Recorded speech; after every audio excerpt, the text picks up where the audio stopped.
మానవ శరీరంపై పరిశోధన, జంతువులపై పరిశోధన, పక్షులపై పరిశోధన, చేపలపై పరిశోధన, అడవులపై పరిశోధన, సముద్రాలపై పరిశోధన, ఖగోళంపై పరిశోధన, రసాయనాలపై పరిశోధన, రోగాలపై పరిశోధన, ఔషధాలపై పరిశోధన, వరిగింజలపై పరిశోధన, చివరకు ఆరోగ్యానికి హానికరమైన పొగాకుపైన పరిశోధన. మరణించిన తరువాత మరో జీవితంపై, మరో లోకంపై ఏదీ పరిశోధన, ఎక్కడీ పరిశోధన. మనిషి జీవిత కాలంలో ఆత్మ సంబంధమైన జ్ఞానమును నేర్పిస్తూ తెలుగు రాష్ట్ర ప్రజలకు ఒక అద్భుత అవకాశంగా సంకల్పించబడినదే నిత్య జీవ పరిశోధన. నిత్య జీవ పరిశోధన అను బైబిల్ కన్వెన్షన్ 6 రాత్రింబవళ్లు అనగా 2017 జనవరి మాసంలో 13, 14, 15, 16, 17 మరియు 18వ తేదీ వరకు ప్రతిరోజు 2 ఆలోచనాత్మకమైన తరగతులు. మానవ శరీరము మహిమ శరీరముగా మారగలదా?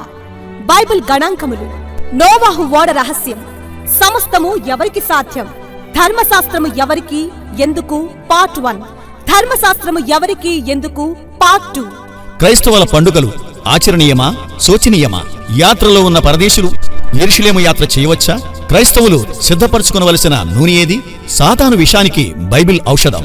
ప్రతిరోజు సాయంత్రం సంచలనాన్ని రేకెత్తించే బహిరంగ సభలు, మానవాళికి మంచి సమరయుడు, అణు పరిశోధన, క్షేమ సాధన, భారత్ మాతకి జై అనాలా వద్దా, సమాధానకర్త అగ్ని ఎందుకు వేశాడు, బైబిల్ బలిని కోరుతుందా బ్రతుకునిస్తుందా? ముఖ్య వాక్యోపదేశకులు బ్రదర్ జె మణికుమార్ గారు, son of God Christ Church, Samarlakota, తూర్పుగోదావరి జిల్లా. క్రైస్ట్ చర్చ్ సామర్లకోట మరియు స్క్రిప్చర్ ఎడ్యుకేషనల్ సొసైటీ సామర్లకోట వారి తరఫున మీకు, మీ కుటుంబాలకు ఇదే మా ప్రేమపూర్వక ఆహ్వానం. ప్రార్థన చేసుకుందామంటే తరలు వంచి ప్రార్థనలో ఏకీభవించండి. పరలోకమందున్న మా తండ్రి, మొదటి రోజు రాత్రి వేళ బహిరంగ సభలోనికి మమ్మల్ని తీసుకుని వచ్చి ఇప్పటి వరకు మీరు జరిగించిన కార్యక్రమం అంతటిని బట్టి మా హృదయపూర్వకమైన ధన్యవాదాలు తెలియజేస్తున్నాం.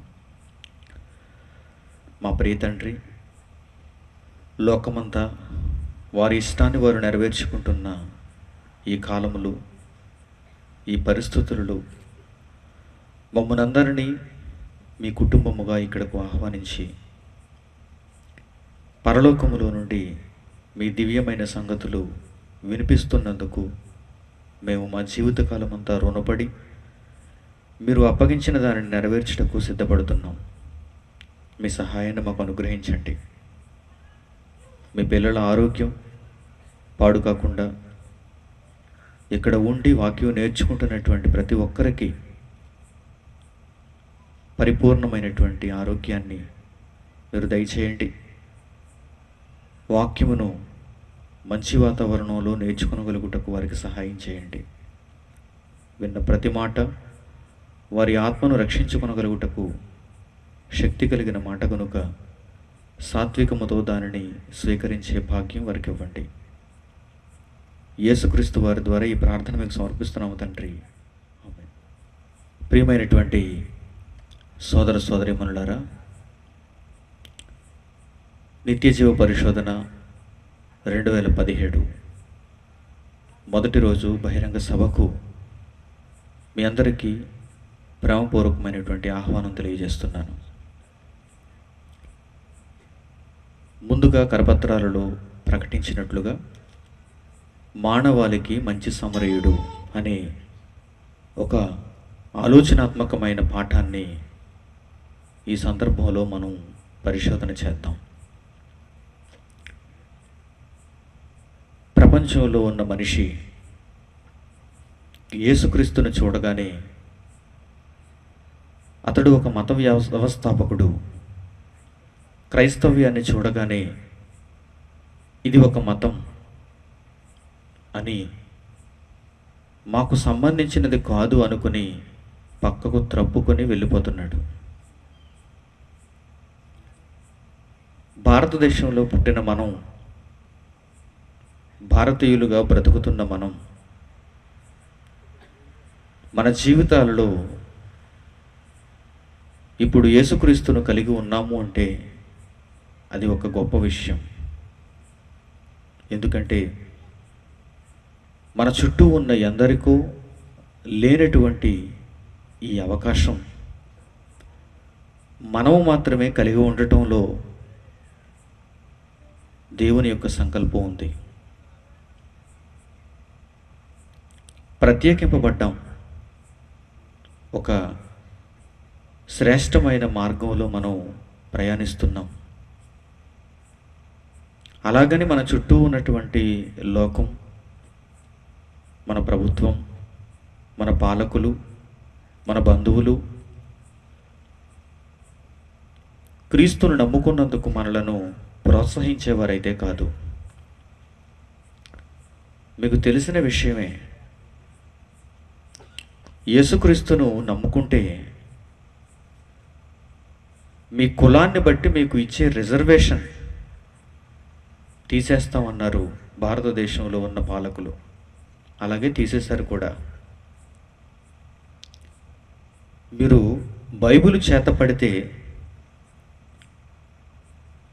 పుట్టుకతో మీకు వచ్చినటువంటి ఒక కులం, దానికి మేము ఇచ్చే రిజర్వేషన్, దానిని తొలగిస్తాం అని భయపెట్టారు.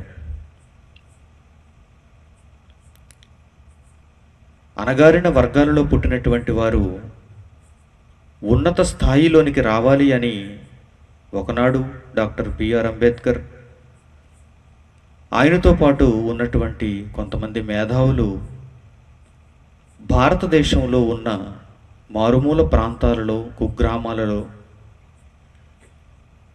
పుట్టినటువంటి ఎందరో నిమ్న జాతి వర్గాలు వారి బ్రతుకు కాలంలో అక్షరాస్యత లేకుండా, ఉద్యోగ సాధన చేయకుండా, మేము ఈ పనికే పుట్టాము కాబోలు అని చిన్ని చిన్ని పనులు చేసుకుంటూ చెప్పులు కుట్టుకునేవారు ఒకరు, రోడ్లు తుడుచుకునేవారు మరొకరు. ఏవైతే చిన్ని చిన్ని పనులుంటాయో, చేయటానికి అసహ్యపడే పనులుంటాయో వాటిని చేయటమే మేము మా జీవితాలలో కలిగి ఉండాలి అని భావించినటువంటి వారందరూ అలాంటి పరిస్థితుల్లో ఉండిపోయినప్పుడు ఇది కాదు సమానత్వం అంటే. ఒక అగ్రకులంలో ఉన్నవాడే చదువుకోవాలా? అందరి చేత అగ్రకులంలో ఉన్నాడు అని పిలిపింపబడేవాడే ఉద్యోగాన్ని సాధించాలా? పదవులను అలంకరించాలా? అలా కాకూడదు. స్వతంత్ర భారతదేశంలో ఏ కులంలో పుట్టినా సరే, ఏ వర్గంలో ఉన్నవాడైనా సరే వారందరూ సమానులే అని వారు రాజ్యాంగాన్ని రాశారు. అలా వ్రాస్తున్నప్పుడు వారు కొన్ని వర్గాలను ఐడెంటిఫై చేశారు, కనుగొన్నారు. భారతదేశంలో ఫలానా రాష్ట్రంలో, ఫలానా ప్రాంతంలో ఈ మనుషులు అణగారిన వర్గాలుగా మారిపోయారు, అంటరాని వారుగా మారిపోయారు. కనీసం వారిని ముట్టుకుంటే కూడా పాపం అంటుకుంటుంది అని భావించేటువంటి రోజులు ఉన్నాయి గత కాలంలో, చరిత్రలో. అలాంటి పరిస్థితులలో నుంచి వారందరినీ ఒక మంచి స్థాయిలో చూడాలి అని ఆనాడు మేధావి వర్గం అంతా వీరికి రిజర్వేషన్ కల్పించింది. అలా వచ్చినటువంటి రిజర్వేషన్ను మీకు తీసేస్తాం, యేసుక్రీస్తును నమ్ముకుంటే ఆ రిజర్వేషన్ మీకు తీసేస్తాం అని భయపెట్టి క్రీస్తును ఒక మత వ్యవస్థాపకుడుగా, క్రైస్తవ్యాన్ని ఒక మతంగా భావించి నేడున్నటువంటి పాలకులు ఆనాడు ఉన్నటువంటి వారికి గౌరవం ఇవ్వకుండా, పూలమాల వేస్తే గౌరవమా చెప్పండి, వారి పుట్టినరోజులు చేస్తే గౌరవమా చెప్పండి. నిజంగా వారు ఈరోజు భూమి మీద ఉంటే చాలా బాధపడి ఉండేవారు.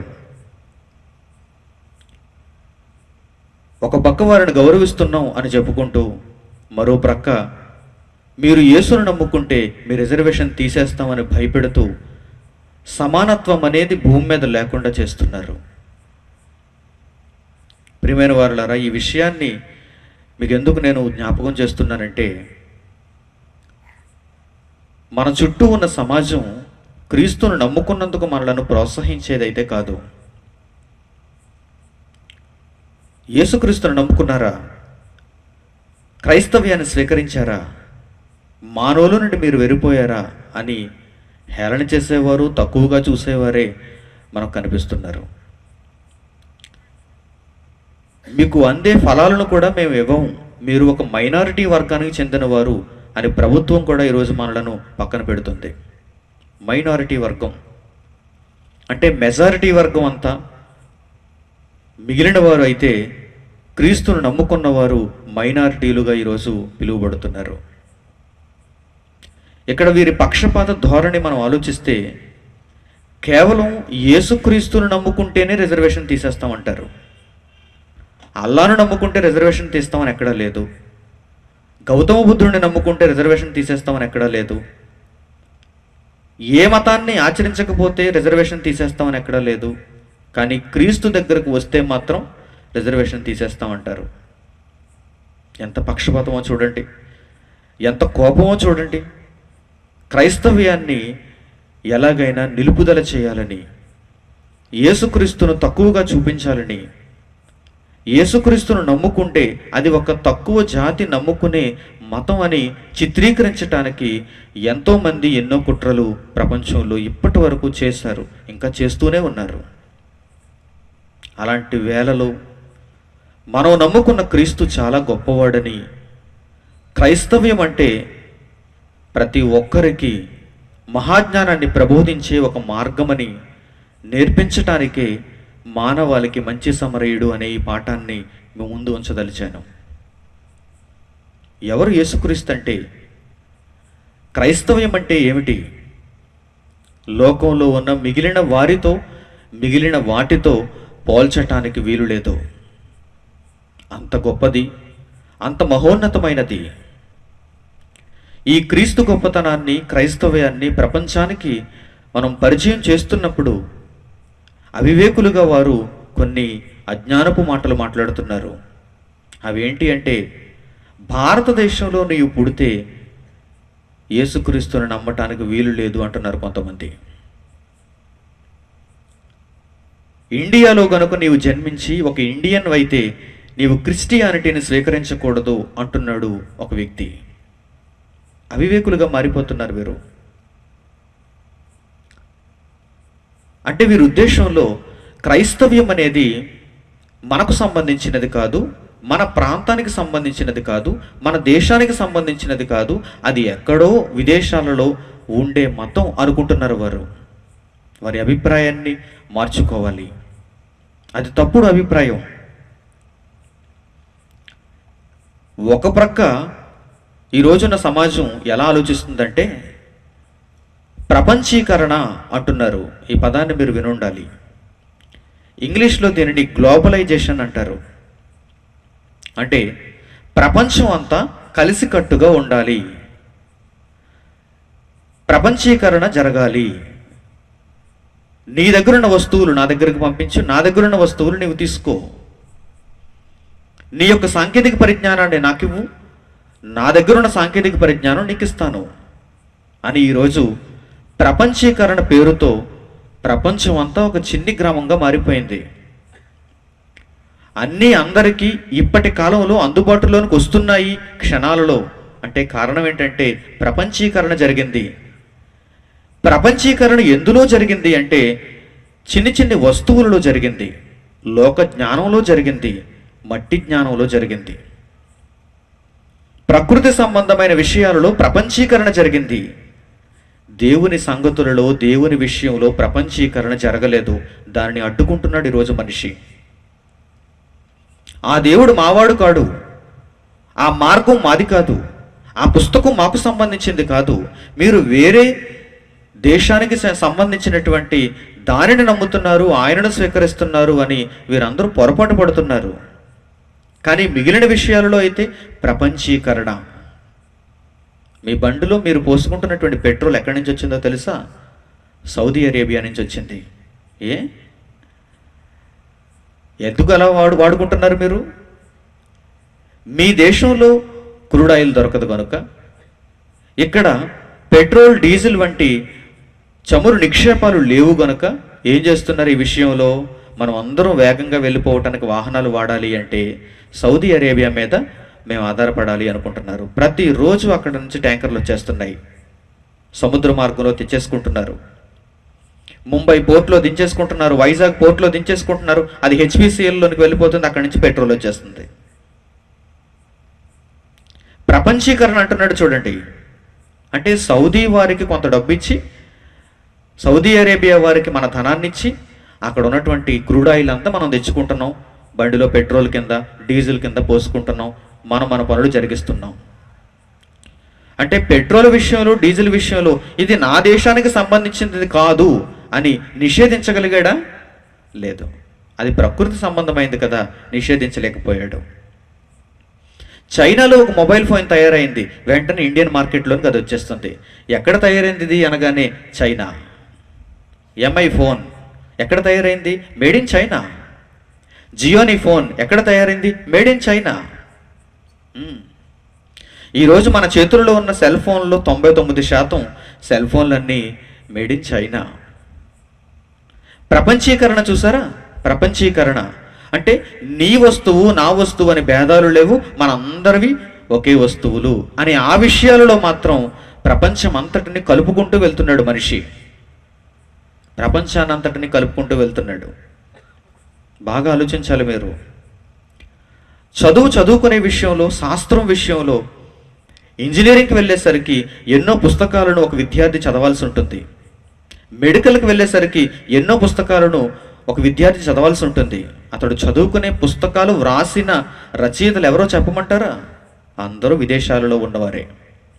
ఫ్రెంచ్ రచయితలు కొంతమంది ఉంటారు, డచ్ రచయితలు కొంతమంది ఉంటారు, గ్రీస్ రచయితలు కొంతమంది ఉంటారు, యుఎస్ఏ రచయితలు కొంతమంది ఉంటారు, ఇంగ్లాండ్ రచయితలు కొంతమంది ఉంటారు.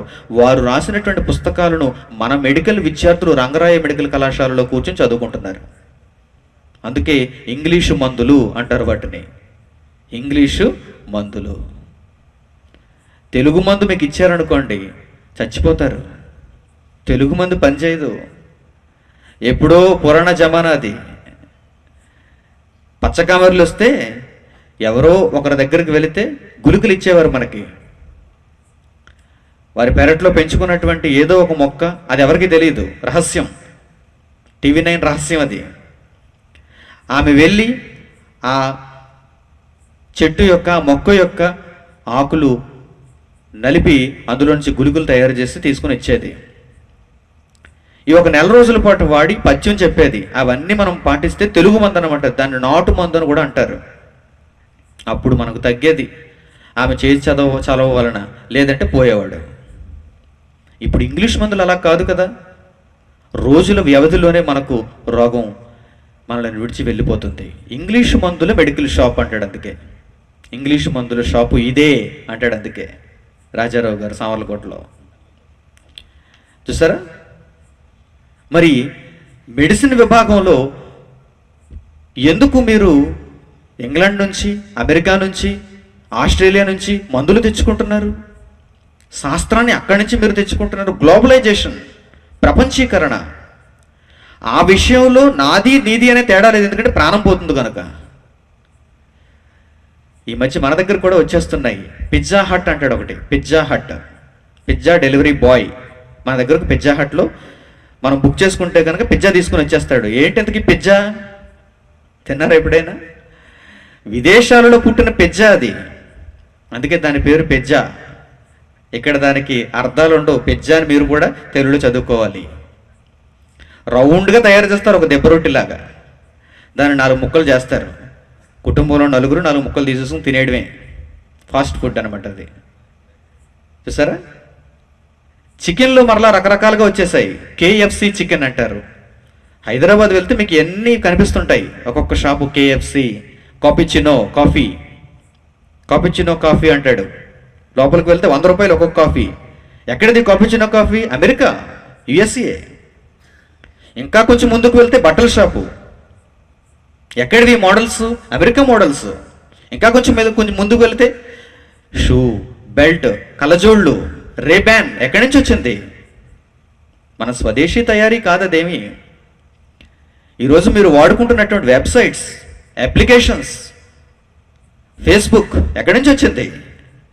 మార్క్ జుకర్బర్గ్ ఎక్కడి వాడు స్థాపించాడు దానిని. ఫేస్బుక్ మీ అందరికీ పరిచయం కాలేదా? పరిచయం అయిపోయింది. మీరందరూ ఫేస్బుక్లో ఫ్రెండ్స్ ఇప్పుడు. యూట్యూబ్ ఎవరు ప్రవేశపెట్టారు? విదేశీయులు. గూగుల్ సెర్చ్ ఎవరు ప్రవేశపెట్టారు? విదేశీయులు. చూసారా? జాగ్రత్తగా ఆలోచించాలి.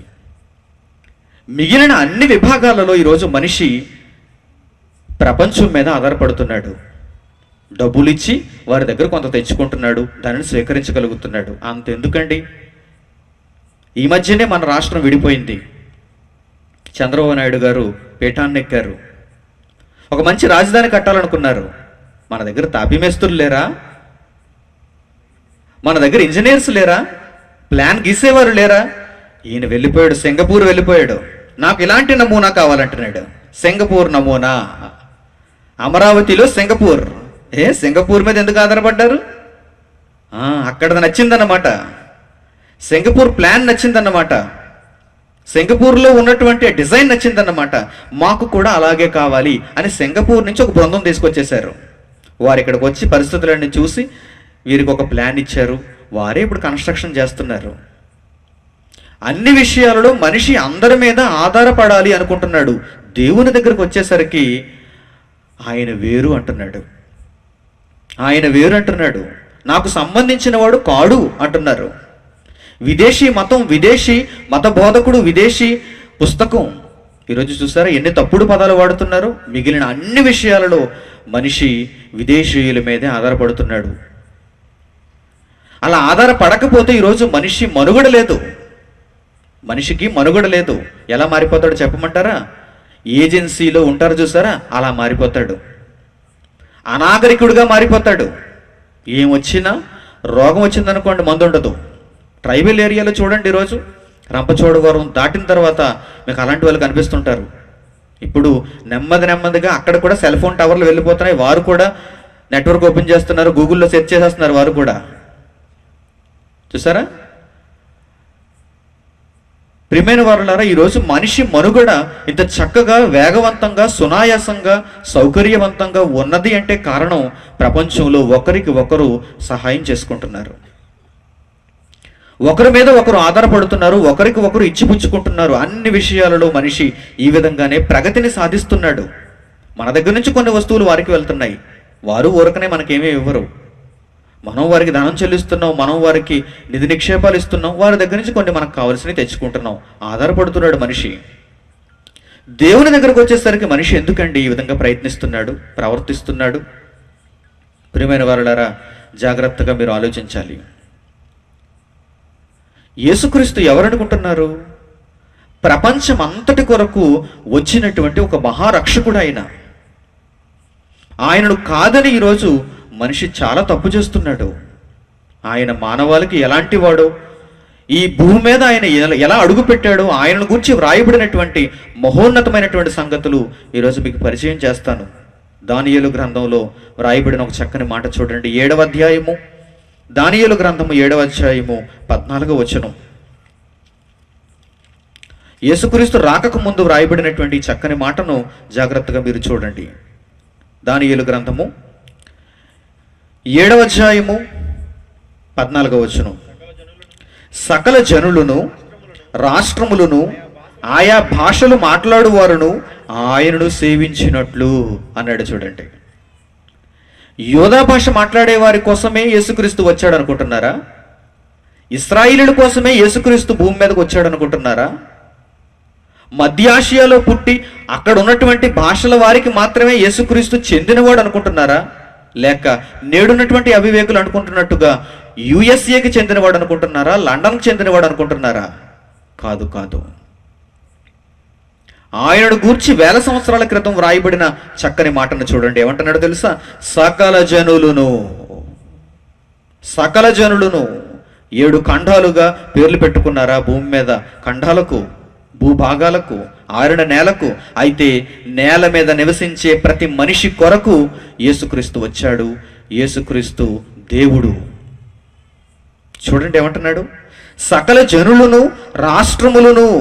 సకల రాష్ట్రములు, ఆంధ్ర, తెలంగాణ, మహారాష్ట్ర, మధ్యప్రదేశ్, కేరళ, సకల రాష్ట్రములు, భారతదేశమే కాదు ఇంకా ఎన్నో దేశాలు, భూమి మీద ఉన్నటువంటి సకల రాష్ట్రములు, సకల జనులు, ఆయా భాషలు మాట్లాడు వారు అందరూ ఏనాడు దేవుడు రాయించాడు చూడండి ఈ మాట.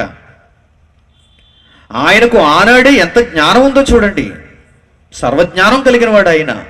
భవిష్యత్తులో ఎన్నో భాషలు కలిగిన వారు వస్తారు. భవిష్యత్తులో ఎందరో జనులు భూమి మీద ఉంటారు. భవిష్యత్తులో ఎన్నో రాష్ట్రాలుగా మనిషి విభజించుకొని జీవిస్తాడు.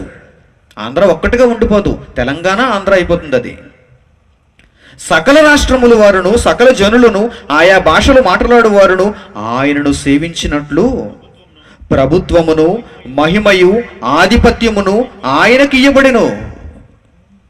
చూసారా, ఆయనకు ఒక రాష్ట్రానికి సంబంధించిన అధికారం మాత్రమే దేవుడు ఇవ్వలేదు. సకల రాష్ట్రములు, ఒక భాష మాట్లాడే వారినే నీవు రక్షించు అని అధికారము యేసుక్రీస్తుకు దేవుడు ఇవ్వలేదు. సకల భాషలు మాట్లాడు వారిని నువ్వు రక్షించాలి. ఒక ప్రాంతంలో ఉన్న జనులను రక్షించడానికి యేసుక్రీస్తు పంపబడలేదు. ఆయనకున్న అధికారం చూడండి ఏమంటున్నాడు. ఆయన ప్రభుత్వం చూడండి ఎలా ఉంటుందో. ప్రభుత్వము, మహిమ, ఆధిపత్యము ఆయనకి ఇయ్యబడ్డాయి. ఆయన ప్రభుత్వం శాశ్వతమైనది. 5 ఏళ్లకు ఒకసారి పడిపోయే ప్రభుత్వం కాదది. 2 సార్లు ఎన్నికైతే మరలా వైట్ హౌస్ ముఖం చూడనటువంటి ప్రభుత్వం కాదది. బరాక్ ఒబామా మీకు తెలుసు, 2 సార్లు ఎన్నికయ్యాడు. ఇప్పుడు ఇక అతడు ఎన్నికవ్వటానికి వీలు లేదు. అతని జీవితంలో ఇక ఎన్నికవ్వటానికి వీలు లేదు. ఎందుకంటే వైట్ హౌస్లో నిర్ణయింపబడిన రూల్ ఏంటో తెలుసా? ఒక వ్యక్తికి 2 సార్లు మాత్రమే పదవినిస్తారు అమెరికాలో. అందుకే బరాక్ ఒబామా వెళ్ళిపోయాడు. ఇప్పుడు ట్రంప్ వస్తున్నాడు. అతడు పరిపాలనా కాలం ముగించుకున్న తర్వాత మరొకసారి ఒకవేళ ప్రజలు ఎన్నుకుంటే మరలా పీటనెక్కుతాడు. ఆ తరువాత ప్రజలు ఎన్నుకున్నా కానీ అతనికి ఛాన్స్ లేదు. ఎందుకంటే 2 సార్లు మాత్రమే పరిపాలన చేయాలి అనేది అమెరికాలోని రూల్. కానీ దేవుడు యేసుక్రీస్తుకు ఇచ్చినటువంటి ఆధిక్యం, యేసుక్రీస్తును ఎన్నాళ్ళు రాజుగా ఉంచుతున్నాడో చూడండి. ఆయన శాశ్వత కాలము, సకల జనులకు, సకల రాష్ట్రములకు, సకల భాషలు మాట్లాడు వారికి ప్రభుత్వం చేసేవాడు. ఆయన ప్రభుత్వము శాశ్వతమైనది, అది అన్నిటికీ తొలగిపోదు. ఆయన రాజ్యము ఎప్పుడునూ లయము కాదు. చూసారా, యేసుక్రీస్తు వచ్చినటువంటి ఆ గొప్ప విధానం చూడండి. భూమి మీద ఉన్న సకల ప్రాంతముల కొరకు యేసుక్రీస్తు వచ్చాడు. మరి మీరు పరిశోధన చేసి మంచి దానిని స్వీకరించరా? కేవలం ఒకే ఒక అడ్డును పెట్టుకుంటున్నారు. మీరే గీతను గీసుకుంటున్నారు. ఏంటా గీత? ఆయన మాకు సంబంధించిన వాడు కాదు.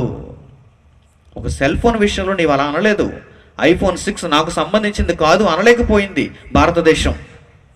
iPhone 7 నాకు సంబంధించింది కాదు అనలేకపోయింది. అది రిలీజ్ అవ్వగానే నాకు కూడా కావాలి. చూడండి, ఎన్నిటినో కోరుకుంటున్న మనిషి తన ఆత్మను రక్షించుకోవటానికి ఏమాత్రం ఆలోచన చేయలేకపోవటం వల్ల యేసుక్రీస్తును చూడగానే అతడు నాకు సంబంధించిన వాడు కాదు అనుకుంటున్నాడు, పక్కన పెట్టేస్తున్నాడు. యేసుక్రీస్తు సర్వాధికారిగా భూమి మీదకి వచ్చాడు. సకల ప్రాంతాలలో ఉన్నటువంటి మనుషులను రక్షించడానికి వచ్చాడు ఆయన. నిజంగా మనం ఆయనను నమ్ముకున్నందుకు అత్యుత్తమమైనటువంటి మార్గంలో ఉన్నాం. ఏకైక మార్గంలో ఉన్నాం. పరలోకానికి మనలను తీసుకుని వెళ్ళే ఒక మహోన్నతమైనటువంటి మార్గంలో మనం ఉన్నాం. యేసుక్రీస్తు సర్వాధికారాన్ని కలిగిన వాడు. నిజంగా మనందరం లక్కీ, అదృష్టవంతులం. మత్తయి సువార్త 28వ అధ్యాయంలో ఆయన చివరగా పరలోకానికి ఆరోహణదవుతున్నప్పుడు శిష్యులతో పలుకుతున్న మాటలో కూడా దీనిని ఆయన ప్రస్తావిస్తున్నాడు. మత్తయి సువార్త 28వ అధ్యాయము. మత్తయి సువార్త 28వ అధ్యాయం జాగ్రత్తగా చూడండి, 18వ వచనం. మత్తయి సువార్త 28వ అధ్యాయము 18వ వచనం. పరలోకమందును భూమి మీదను సర్వాధికారము ఇయ్యబడి ఉన్నది. పరలోకమందును భూమి మీదను నాకు సర్వాధికారం ఇయ్యబడి ఉన్నది అంటున్నాడు చూడండి. అందుకే పంపించాడు శిష్యులని. ఎక్కడెక్కడికి? ఒకనాడు కేవలం ఇశ్రాయేలులో ఉన్న ఇంటి వారి దగ్గరకు మాత్రమే వెళ్ళమన్నాడు. ఒకనాడు యూదుల దగ్గరకు మాత్రమే వెళ్ళమన్నాడు. ఆయనకు అధికారం ఉంటే గాని ఏదీ చేయడు. సర్వాధికారాన్ని పొందినటువంటి యేసుక్రీస్తు తన శిష్యులను పంపిస్తూ ఏమంటున్నాడో చూడండి. యేసుక్రీస్తు వారి దగ్గరకు వచ్చి, పరలోకమందును భూమి మీదను నాకు సర్వాధికారం ఇవ్వబడి ఉన్నది, కాబట్టి మీరు వెళ్ళి సమస్త జనులను శిష్యులనుగా చేయుడి. సమస్త జనులను, భూమి మీద ఉన్న ప్రతి ఒక్కరిని, ఫిలిపియన్స్ అవును వారిని కూడా, చైనీస్ వారిని కూడా, నేపాలీస్ వారిని కూడా, జపనీస్ వారిని కూడా, అవును భూమి మీద ఉన్న సకల జాతి ప్రజలను మీరు శిష్యులుగా చేయుడు. ఎందుకంటే నాకు పరలోకమందును భూమి మీదను సర్వాధికారము తండ్రి వలన ఇవ్వబడింది. యేసుక్రీస్తు సర్వాధికారి. ఆయన విదేశీయుడు కాదు, ఆయన స్వదేశీయుడు. ఎవరికైనా ఆయన స్వదేశీయుడే. ఎందుకంటే ప్రపంచీకరణ యేసుక్రీస్తుని చూస్తే మీకు అర్థమవుతుంది. నీ బండిలో ఉన్న పెట్రోల్ విదేశీ పెట్రోల్ అనుకుంటున్నావా? నువ్వు అనుకోవటం లేదు. నువ్వు కొనుక్కున్నటువంటి సెల్ ఫోన్ విదేశీ సెల్ ఫోన్ అనుకుంటున్నావు. నువ్వు జాగ్రత్తగా దానికి తొడిగి దాని మీద మంచి స్క్రీన్ సేవర్ వేసి మంచి రింగ్ టోన్ పెట్టుకుని ఇది నాది అని పాకెట్లో పెట్టుకుంటున్నావు. చూసారా? ఒక బుల్లెట్ ట్రైన్ ఎక్కడి నుంచి వచ్చింది? జపాన్ నుంచి వచ్చింది బుల్లెట్ ట్రైన్. ఈరోజు మెట్రో నగరాలలో మెట్రో రైల్ అంటున్నారు. ఇది నాది కాదు అనుకోగలుగుతున్నారా? స్వీకరిస్తున్నారా? గగనతలంలో ఎగరటానికి మీరు వాడుకుంటున్నటువంటి విమానాలన్నీ ఎక్కడి నుంచి వచ్చాయి అనుకుంటున్నారు? రష్యా నుంచి వస్తున్నాయి, అమెరికా నుంచి వస్తున్నాయి. అది నాది కాదు అని ఏ రాజకీయ నాయకుడైనా అందులో కాలు మోపకుండా ఉండగలుగుతున్నాడు? అందులో ప్రయాణం చేస్తున్నాడు. అది ఎయిర్ ఇండియా కావచ్చు. వారు ఎక్కడి నుంచి తెచ్చుకుంటారు విమానాలు? మన దగ్గర విమాన తయారీ సంస్థలు ఏమీ లేవు. అంతెందుకండి, మన దేశాన్ని మనం రక్షించుకోవాలనుకుంటే మన దగ్గర ఏముండాలి? యుద్ధ సామాగ్రి ఉండాలి. యుద్ధ సామాగ్రి మనకు ఎక్కడి నుంచి వస్తుంది? రష్యా నుంచి వస్తుంది. అవును, బాంబులు, గ్రెనేడ్లు, AK-47లు ఇవన్నీ సైనికులకు ప్రభుత్వం ఎక్కడి నుంచి సమకూర్చి పెడుతుంది? విదేశాల నుంచే తీసుకొచ్చి సమకూర్చి పెడుతుంది. ఇప్పుడిప్పుడు స్వదేశీ పరిజ్ఞానం కొద్దిగా నేర్చుకుంటున్నారు. మన దగ్గర కూడా కొంతమంది తయారీదారులు. బాగా ఆలోచించాలి మీరు. యేసుక్రీస్తు విషయానికి వచ్చేసరికి ఎందుకంటే పొరపాటు పడుతుంది ఈ లోకం? ఆత్మను రక్షించుకునే జ్ఞానం లేక, ఆత్మ కొరకు వీరు ఆలోచించలేక. కానీ యేసుక్రీస్తు ప్రపంచీకరణ చూపిస్తున్నాడు. చూడండి, ఇక్కడ నాకు భూమి మీదను పరలోకమందును సర్వ అధికారము ఇవ్వబడింది, కనుక మీరు సర్వలోకానికి వెళ్ళి సమస్త జనులను శిష్యులుగా చేయుడి. అందుకే ఆ మాటను బట్టి మనం యేసుక్రీస్తు వారిని అంగీకరించాం. యేసుక్రీస్తు మనకు రక్షకుడయ్యాడు. అపొస్తలుల కార్యములు 10వ అధ్యాయము 36వ వచనం కూడా జాగ్రత్తగా చూడండి. అపొస్తలుల కార్యములు 10వ అధ్యాయము 36వ వచనం. అపొస్తలుల కార్యములు 10వ అధ్యాయము 36వ వచనం జాగ్రత్తగా మీరు చూడండి. యేసుక్రీస్తు అందరికీ ప్రభువు. యేసుక్రీస్తు అందరికీ ప్రభువు. ఆయన ద్వారా దేవుడు సమాధానకరమైన సువార్తను ప్రకటించి ఇశ్రాయేలీయులకు పంపిన వర్తమానము మీరెరుగుదురు. మొదట ఇశ్రాయేలీయుల దగ్గరికి వెళ్ళింది, ఆ తర్వాత సర్వజాతికి అది వెళ్ళింది. యేసుక్రీస్తు అందరికీ ప్రభువు. పేతురు కూడా మొట్టమొదట ఇది కేవలం ఇశ్రాయేలీయులకే కాబోలు, ఇది కేవలం యూదులకే కాబోలు అని పొరపాటు పడ్డాడు. ఆ తర్వాత దేవుడు దర్శనంలో చూపించి ఇశ్రాయేలీయుల కోసం మాత్రమే అనుకుంటున్నావా? అలాగైతే మోషే పంపించాను కదా, ధర్మశాస్త్రాన్ని ఇచ్చాను కదా. యేసుక్రీస్తు ఇశ్రాయేలులకు మాత్రమే వచ్చినవాడు కాదు. కొర్నేలి ఇంటికి పంపించినప్పుడు, వారందరికీ వాక్యం చెప్పమంటున్నప్పుడు, సర్వజాతి ప్రజల కొరకు యేసుక్రీస్తు వచ్చాడు. ఆయనను ఎవరు అంగీకరిస్తారో వారికి నీవు బాప్తిస్మం ఇవ్వాలి, దేవుని సంఘంలో చేర్చాలి, దేవుని పనిని చేయించాలి, పరలోకానికి దగ్గర చేయాలి. మనిషిగా పుట్టిన ప్రతి వారి కొరకు యేసుక్రీస్తు భూమి మీదకు వచ్చాడు. యేసుక్రీస్తు భూమి మీదకు వచ్చాడు.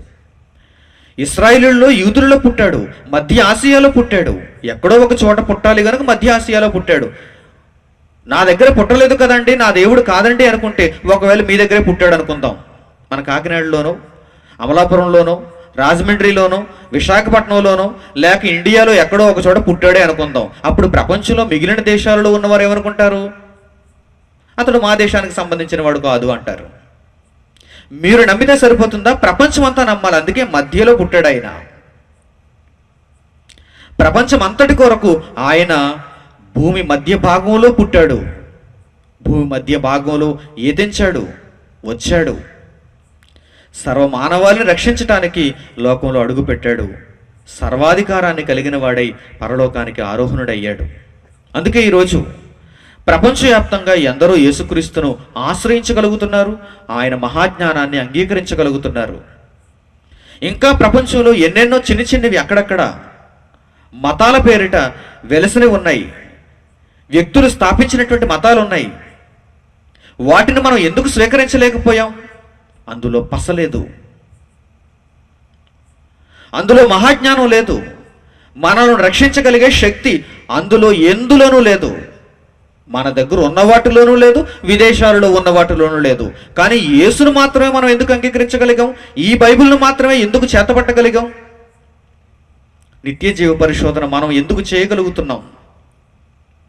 ఆయనలో ఎంత గొప్ప జ్ఞానం ఉంటే తప్ప వివేకులమైనటువంటి మనము, ఆత్మను గురించి ఆలోచించేటువంటి మనము యేసుక్రీస్తుని ఆశ్రయిస్తాం చెప్పండి. నిజంగా ఆయన మానవాళి అంతటికి కావలసిన వాడు. అందుకే ఆయన బ్రతికి ఉన్న కాలంలో ఆయనను గూర్చి చెప్పటానికి ఒక మంచి ఉదాహరణను చెప్పాడు, ఒక మంచి ఉపమానాన్ని చెప్పాడు. దానిని ఈ సందర్భంలో మనం చూద్దాం. లూకా సువార్త 10వ అధ్యాయము 29వ వచనం జాగ్రత్తగా చూడండి. లూకా సువార్త 10వ అధ్యాయము 29వ వచనం నుంచి జాగ్రత్తగా ఈ సందర్భాన్ని మీరు ఆలోచన చేయండి.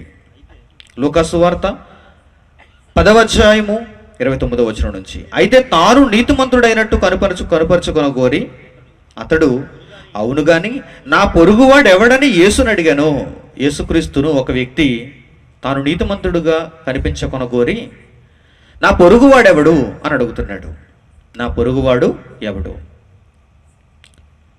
అప్పుడు యేసుక్రీస్తు ఒక మంచి ఉపమానాన్ని చెబుతున్నాడు. ఆయన ఏమంటున్నాడు? ఆయన అందుకు యేసు ఇట్లన్నాడు 30వ వచనం నుంచి, ఒక మనుష్యుడు యెరూషలేము నుండి యెరికో పట్టణమునకు దిగి వెళ్ళుచు దొంగల చేతిలో చిక్కెను. మంచి ఉపమానం, జాగ్రత్తగా మీరు దీనిని అర్థం చేసుకోండి. ఒక మనుష్యుడు ఎక్కడి నుంచి ఎక్కడికి బయలుదేరుతున్నాడు? యెరూషలేము నుండి యెరికో బయలుదేరుతున్నాడు. అంతా ఇది ఉపమాన అలంకారంలో చెప్పబడింది. రూపకాలంకారంలో మనం దీనిని అర్థం చేసుకోవాలి. యెరూషలేము అనేది ఒక పరిశుద్ధ పట్టణానికి గుర్తు, దేవుని పట్టణానికి గుర్తు మాత్రమే. రూపకాలంకారంలో చెప్పబడింది మాత్రమే. అలాగని ఇప్పుడు మిమ్మల్ని అందరినీ యెరూషలేం వెళ్ళమని కాదు, ఒక ఉదాహరణగా చెబుతున్నాడు. ఒక వ్యక్తి దేవుని నుంచి దెయ్యం వైపు నడిచి వెళ్ళిపోతున్నాడు, దేవుని నుండి దుష్టుని వైపు వెళ్ళిపోతున్నాడు, దిగిపోతున్నాడు. చూడండి ఏమని రాయబడిందో చూడండి. యెరూషలేము నుండి యెరికో పట్టణమునకు దిగి వెళ్ళుచున్నాడు. ఎప్పుడు దిగి వెళ్ళటానికి ప్రయత్నం చేయకండి. లోక సంబంధంగానైనా మిమ్మల్ని ఏం చేయమంటారు? ఎక్కడమంటారా, దిగమంటారా? ఒక్కొక్క తరగతి ఎక్కమంటారా, ఒక్కొక్క తరగతి దిగిపోమంటారా? 10వ తరగతి వరకు చదివారండి, తర్వాత ఇంట్లో మీ తల్లిదండ్రులు మీ దగ్గరకు వచ్చి 10వ తరగతి పాస్ అయిపోయావు కదా నాన్న, 9కి వెళ్ళిపోదు కానీ అంటారా? అనరు. ఇంటర్మీడియట్ అంటే మెట్టు ఎక్కాలి. ఇంటర్మీడియట్ అయిపోయిందా, 10వ తరగతికి వెళ్ళిపోదు కానీ అంటారా? అనరు. డిగ్రీ తర్వాత పోస్ట్ గ్రాడ్యుయేషన్, ఆ తర్వాత పిహెచ్డి. చూసారా ఒక్కొక్క మెట్టు ఎలా ఎక్కుతున్నాడు? లోక సంబంధంగా మెట్లు ఎక్కాలని చూస్తాడు మనిషి, దిగిపోవాలని ఆలోచించడు. ఆత్మ సంబంధంగా మనిషి దిగిపోతున్నాడు, దేవుని నుండి దూరం అయిపోతున్నాడు. చిన్నపిల్లవాడుగా ఉన్నప్పుడు వాడిలో ఉన్నటువంటి దైవత్వం ఎక్కువగా ఉంటుంది, దుష్టత్వం తక్కువగా ఉంటుంది. వాడు ఎదిగే కొద్దీ దుష్టత్వం పెరుగుతుంటుంది, దైవత్వం చివరకు 0 అయిపోతుంది. కనీసం కొంచెం కూడా దైవత్వం వాళ్ళలో కనిపించలేకుండా పోతుంది. మనిషి యొక్క ప్రయాణం, మనిషి యొక్క జీవితం ఈరోజు ఎలా ఉందంటే దేవుని నుంచి దూరం అవుతున్నాడు, దుష్టునికి దగ్గర అవుతున్నాడు. దాన్ని రూపకాలంకారంలో ఏమంటున్నాడు ఆయన? ఒక మనుష్యుడు యెరూషలేము నుండి యెరికోకు దిగి వెలుచున్నాడు. లోకంలో ఉన్న మనుషులందరూ అంతే. రోజు రోజుకు నేను నీతిలో గొప్పవాడిని అవుతున్నానండి, దేవునిలో నేను ఒక్కొక్క మెట్టు ఎక్కుతున్నానని చెప్పగలిగేవాడు ప్రపంచంలో ఎవడో లేడు. రోజు రోజుకు ఎక్కువగా పాడైపోతున్నవాడు మాత్రం ప్రపంచంలో ఉన్నాడు. ఈరోజు నీలో ఉన్న దుష్టత్వం కొద్దిగా ఉంటే రేపు నీలో ఉన్న దుష్టత్వం పెరిగిపోతుంది. దుష్టత్వానికి ఉన్నటువంటి లక్షణం అదే. నిన్ను ఒకసారి ఆహ్వానించి, నిన్ను ఒకసారి ఆకర్షించి, ఆ తర్వాత నిన్ను అందులో మత్తులో నిన్ను ముంచేస్తుంది. అందుకే యేసుక్రీస్తు లోకాన్ని ఉదాహరణగా తీసుకుంటూ ఏమంటున్నాడంటే, ఒక మనిషి యెరూషలేము నుండి యెరికో దిగి వెళ్ళిపోతున్నాడు. యెరూషలేము నుండి యెరికో దిగి వెళ్ళిపోతున్నప్పుడు ఏం చేస్తున్నారు? మధ్యలో బందిపోటు దొంగలు పడ్డారు. లోకంలో ఉన్నటువంటి మనుషులను కూడా ఈ బందిపోటు దొంగలు పీల్చుకు తింటున్నారు. ఊరకనే వదులుతాడా? వదలడు. మిమ్మల్ని దిగిపోయేలా చేస్తూ క్రింద ఉన్న లోకానికి మిమ్మల్ని తీసుకుని వెళుతూ మధ్యలో మరల మిమ్మల్ని ఏం చేస్తున్నాడు? బందిపోటు దొంగలు. వ్యభిచారాన్ని అలవాటు చేశాడు, మనిషికి దిగిపోయేలా చేశాడు. ఆ తర్వాత మధ్యలో గిఫ్ట్ ఇచ్చాడు. ఏంటది? ఎయిడ్స్. బందిపోటు దొంగ. చూసారా? పోనీ ఏదో వ్యభిచారంలో దించేశాడు. చాలామంది మనుషులు వ్యభిచారంలో మత్తులో ఉండిపోయారు, తప్పు చేస్తున్నారు అనుకున్నాం. ఆ తర్వాత ఏమిచ్చాడు? ఎయిడ్స్. మరణానికి చేరువ చేశాడు. ఈరోజు మనుషులందరినీ తన దుష్ట జ్ఞానం చేత ఆకర్షిస్తున్నటువంటి దుష్టుడు, అపవాది అయిన వాడు ఎన్నో వేదనలకు మనిషిని గురి చేస్తున్నాడు. ప్రపంచంలో శాంతి లేదు, ప్రపంచంలో సమాధానం లేదు. చూడండి, పేపర్ తెరిస్తే రక్తసిక్తమైనటువంటి చరిత్రలే మనకు కనిపిస్తున్నాయి. బాంబు దాడులే మనకు కనిపిస్తున్నాయి. విషపూరితమైనటువంటి సమాజమే మనకు దర్శనమిస్తుంది తప్ప మంచి మానవత్వం ఎక్కడ లేదండి. అందుకే అప్పుడప్పుడు పేపర్లో ప్రకటనలు ఇచ్చేవాడు కూడా, పేపర్ రాసేటువంటి ఎడిటర్ కూడా ఎక్కడైనా కొంచెం మానవత్వం కనిపిస్తే దానిని పెద్దగా ఎత్తి చూపిస్తాడు, మానవత్వం అని. ఎందుకంటే రోజు కనిపించడం లేదు కదా, అప్పుడప్పుడు కనిపిస్తుంది కదా, అందుకే వీడికి అది గొప్ప అయిపోయింది. ప్రియులారా, జాగ్రత్తగా మీరు ఆలోచించాలి. మానవత్వం కోల్పోతున్నటువంటి మనిషి దుష్టత్వానికి దగ్గరైపోతున్నాడు. యెరూషలేములో నుండి యెరికో బయలుదేరి వెళ్తున్నాడు. మధ్యలో దొంగలు పడ్డారు. దొంగలు పడి ఏం చేశారు చూడండి, వాడిని వస్త్రహీనుడిగా చేశారు. దొంగల చేతిలో చిక్కినటువంటి వారు అతని బట్టలు దోచుకొని అతని కొట్టి కొర ప్రాణముతో విడిచిపోయేరి. ప్రపంచం ఇప్పుడు కొర ప్రాణంతో ఉంది, కొర ప్రాణంతో ఉంది. ఎవరి దగ్గర శాంతి, సుఖం, సమాధానం లేదండి. మనకున్నంత ఆనందం ప్రపంచంలో ఎవ్వడికి లేదండి, ఎవ్వడికి లేదు. సుఖంగా ఉన్నాడు అనుకుంటున్నారా మనిషి? డబ్బు సంపాదించేవాడు అర్ధరాత్రి 12 వరకు డబ్బు కోసమే ఆలోచిస్తున్నాడు. వాడి కంటి మీద కునుకు లేదండి. అప్పటికే డబ్బు సంపాదించేసిన వాడు, ఎందుకంటే తన శరీరాన్ని డబ్బు సంపాదనలో వాడేశాడు కనుక ముసలివాడు అయిపోతున్నాడు. 70 ఏళ్ళు 75 ఏళ్ళు వాడికి మీద పడుతున్నాయి. మందులు మింగుతూ కూర్చున్నాడు ఒక మంచం మీద. ఇంటి పనులు చేసుకుంటున్నటువంటి గృహిణి మోకాళ్ళ నొప్పులతో ఒక చోట కూర్చుని జెండుబాం రాసుకుంటుంది. సుఖం ఎక్కడ? శాంతి ఎక్కడ? లేదండి. సమాధానం మనుషులలో లేదండి. సంతోషిస్తున్నారు అనుకుంటున్నారా? చాలా వేదనలో ఉన్నారు. పైకి మాత్రం మేకపోతు గాంభీర్యం అంతే. కొత్త బట్టలు వేసుకుంటారు, లోపల దుఃఖంతో కూడినటువంటి హృదయం, దుఃఖంతో కూడినటువంటి జీవితం. కొర ప్రాణంతో ఉంది ఈరోజు ప్రపంచం, కొర ప్రాణంతో ఉంది. మనమే చాలా ధీమాతో ఉన్నాం, ఆత్మను రక్షించుకోగలమనేటువంటి ధైర్యంతో ఉన్నాం, నిత్య జీవానికి దగ్గరవుతున్నాం మనం. ఆ రోజు వాడు దొంగల చేతిలో చిక్కి కొర ప్రాణంతో వాడు విడిచిపెట్టబడ్డాడు. అప్పుడు ఏం జరిగిందో చూడండి, 31వ వచనం. అప్పుడు ఒక యాజకుడు ఆ త్రోవను వెళ్ళుట తటస్థించెను, అతనిని చూచి ప్రక్కగా పోయాను. ఎవడు వెళ్ళాడు? మొట్టమొదట యాజకుడు. యాజకుడు వెళుతున్నప్పుడు చూశాడు. ఈ యాజకుడు త్రోవ ప్రక్కన చూసినటువంటి ఈ మనుష్యుడు, కొర ప్రాణంతో ఉన్నటువంటి మనుష్యుని ఆదుకోవటం పోయి చూచి ప్రక్కన పెట్టి ప్రక్కన వదిలి వెళ్ళిపోయాడు. చూసారా? మనం కూడా ఒకానొక పరిస్థితుల్లో కొర ప్రాణంతో ఉన్నాం. ఎవరు రక్షించారు మనల్ని చెప్పండి? ఈ సమాజం మనల్ని ఆదుకుందా? నిజంగా ఈ సమాజంలో వీరు చెబుతున్నటువంటి మార్గదర్శులు ఎందరో ఉన్నారు కదా, దైవముగా పిలువబడుతున్నటువంటి వారు ఎందరో ఉన్నారు కదా, వారందరూ మనకు బ్రతుకునిచ్చారా? అంటరాని వారుగా మనలను పక్కన పెట్టారా? మనం చేయలేనటువంటి ఎన్నో ఆచారాలను మన తల మీద రుద్ది అసలు అందులో జ్ఞానం లేకుండా మనలను వెర్రివారుగా, పిచ్చోళ్ళుగా, కొర ప్రాణంతో మనలను ఉంచడానికి ప్రయత్నం చేశారు. మనలను బందీలుగా చేసుకున్నారు, బానిసలుగా చేసుకున్నారు. కానీ ఎవడు ఇప్పటి వరకు ఇంత మహాజ్ఞానాన్ని మన చేతుల్లో పెట్టలేదండి ప్రపంచంలో. మన పక్కన ఉన్నవారు కావచ్చు, దూరాన ఉన్నవారు కావచ్చు, ఎవడు చెప్పండి ఇంత జ్ఞానాన్ని మనకి ఇచ్చింది? ఎవడు చెప్పండి? మణికుమార్లో యేసుక్రీస్తు లేకపోతే మణికుమార్ ఎలా ఉండేవాడో తెలుసా? నేను నిజంగా యేసుక్రీస్తును స్వీకరించకపోతే ఈ ప్రపంచంలో ఎలా ఉండేవాడో తెలుసా? ఏమీ తెలియని అమాయకుడుగా ఉండేవాడును, వెర్రివాడుగా ఉండేవాడును. మహా అయితే ఒక చిన్న ఉద్యోగం చేసుకునేవాడినేమో, మహా అయితే 4 డబ్బులు సంపాదించుకునేవాడినేమో, కానీ ప్రపంచాన్ని దేవుని మార్గంలో నడిపించలేకపోదును కదండి. యేసుక్రీస్తు ఎంత గొప్పవాడో చూడండి. ఒక మనిషిలోనికి యేసుక్రీస్తు రాగానే ఆ మనిషిని ఎంత గొప్పవాడుగా తయారు చేస్తున్నాడో చూడండి. ఎనీబడి, ఎవరైనా నాతో పుట్టిన వారు నాలో ఉన్నారా యేసుక్రీస్తును కలిగి లేకుండా? లేరండి. ఏముంది వారిలో? యేసుక్రీస్తు వారిలో లేడండి. యేసుక్రీస్తు వారికి అర్థం కాలేదండి.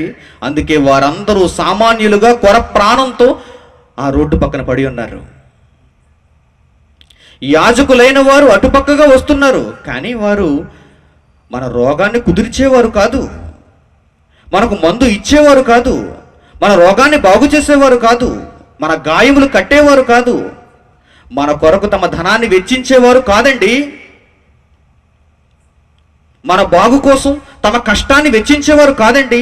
ప్రక్కన చూసి వెళ్ళిపోతారంతే. ఈ సమాజంలో ఉన్నారు చూడండి చాలా మంది. మీ దగ్గర నుంచి పైకం కావాలి వారికి. దేవుని పేరిట మీ దగ్గర నుంచి పైకం వసూలు చేస్తారేమో కానీ మీకు ప్రాణం ఇచ్చేటంత దైవం ఈరోజు ప్రపంచంలో ఎక్కడుంది చెప్పండి? మీ దగ్గర నుంచి ధనం కావాలి, మీ దగ్గర నుంచి అర్పణలు కావాలి, మీ దగ్గర నుంచి సేవలు కావాలి. ఎందరినో చూస్తున్నాం ఈరోజు ప్రపంచంలో. కానీ యేసుక్రీస్తు చాలా గొప్పవాడు. ఒక యాజకుడుగా వచ్చి కొర ప్రాణంతో పడి ఉన్నటువంటి వాడిని చూచి ప్రక్కకు తప్పుకొని వెళ్ళిపోయేటువంటి వాడు కాదాయన. చూడండి ఏమంటున్నాడో. ఒకడు దొంగల చేతికి చిక్కి కొర ప్రాణంతో అక్కడ పడి ఉన్నప్పుడు ఒక యాజకుడు అటుగా వెళుతూ చూచి ఏం చేస్తున్నాడో చూడండి. అతనిని చూచి ప్రక్కగా పోయాను, వీడు నాకు సంబంధించిన వాడు కాదు అని వెళ్ళిపోతున్నాడు. వీడి వలన నాకు ప్రయోజనం లేదు, వీడి దగ్గరకు నేను వెళితే నా దగ్గర నుంచి కొంత ధనాన్ని వెచ్చించాలి కనుక నేను దానిని చేయను అని పక్క నుంచి వెళ్ళిపోతున్నాడు యాజకుడు. తర్వాత ఇంకొకడు వచ్చాడు చూడండి. అలాగుననే లేవీయుడొకడు ఆ చోటికి వచ్చి చూచి ప్రక్కగా పోయాను. మరొక లేవీయుడు వచ్చాడు. యాజకుల జాతికి చెందినవాడే, ఆ గోత్రానికి చెందినవాడే. మరొక లేవీయుడు వచ్చాడు. లేవీయుడు వచ్చి ఏం చేస్తున్నాడు? చూచాడు, ప్రక్కగా వెళ్ళిపోతున్నాడు. దీంతో మనకెందుకు? కొర ప్రాణంతో ఉన్నవాడి విషయం మనకెందుకు? వాడిని గనుక బాగు చేద్దాం అనుకుంటే మన పైసలు ఊడిపోతాయి, మన సమయం వృధా అవుతుంది కనుక వాడిని అలాగే ఉంచి నా దారిని నేను చూసుకుంటానని వెళ్ళిపోతున్నాడు. అప్పుడు మూడో వాడు వస్తున్నాడు చూడండి. 33వ వచనం. అయితే ఒక సమరయుడు ప్రయాణమైపోవచ్చు. ఇతడు గాలికి తిరిగేవాడు కాదు. యాజకుడు గాలికి తిరుగుతూ చూసి పక్కగా పోయాడు. లేవీయుడు గాలికి తిరుగుతూ చూసి ప్రక్కగా పోయాడు. కానీ సమరయుడు చాలా బిజీ షెడ్యూల్లో ఉన్నాడు. అతడు ఒక ప్రయాణంలో వెళ్తున్నాడు, ఒక పని మీద వెళ్తున్నాడు ఆయన ఖాళీగా తిరిగేవాడేమి కాదు. ఒక సమరయుడు ప్రయాణమైపోవచ్చు, అతడు పడి ఉన్న చోటికి వచ్చి ప్రక్కగా వెళ్ళిపోయిన వాడు కాదు ఈయన. అతనితో ఈయనకు ఏమాత్రం సంబంధం లేదు. కొర ప్రాణంతో ఉన్నటువంటి వానికి ఈ సమరయునికి ఏమాత్రం సంబంధం లేదు. కానీ చూశాడు, కొర ప్రాణంతో ఉన్నాడు కదా, నాకు చాలా గొప్ప పని ఉన్నా, నేను ఎన్నో పనుల మీద చాలా బిజీగా ఉన్నా, తీరిక లేకుండా ఉన్నా, ఇదిగో కొర ప్రాణంతో ఉన్నవాడి దగ్గరకు వెళ్ళి అతనిని చూచి అతని మీద జాలిపడి దగ్గరకు పోయి నూనె ద్రాక్షరసము పోసి అతని గాయములు కట్టి తన వాహనం మీద ఎక్కించి ఒక పూటకోళ్ళ వాని ఇంటికి తీసుకుని పోయి అతనిని పరామర్శించెను. చూడండి, ఏ సంబంధం లేకపోయినా ఈ సమరయుడు ఒక ప్రయాణమై వెళుతున్నప్పుడు, ఒక పని మీద వెళుతున్నప్పుడు చూచినటువంటి వాడిని అతని పరిస్థితిని చూచి చలించిపోయాడండి. అతని గాయములు కట్టాడండి, అతని బాగోగులు పరామర్శిస్తున్నాడండి. ఒక పూటకోళ్ళ వాని ఇంటికి తీసుకుని వెళుతున్నాడండి. 35వ వచనం. మరునాడతడు, అంటే ఒక రోజంతా అతనితో పాటే అతడు ఉన్నాడు. ప్రయాణం, పని, దానిని అంతటిని పక్కన పెట్టాడు. ఒక మనిషి ప్రాణం కంటేనా అనుకున్నాడు. ఒక మనిషి ప్రాణాపాయ స్థితిలో ఉన్నప్పుడు అతని ప్రాణం కంటేనా నా ప్రయాణం, నా పని అనుకున్నాడు.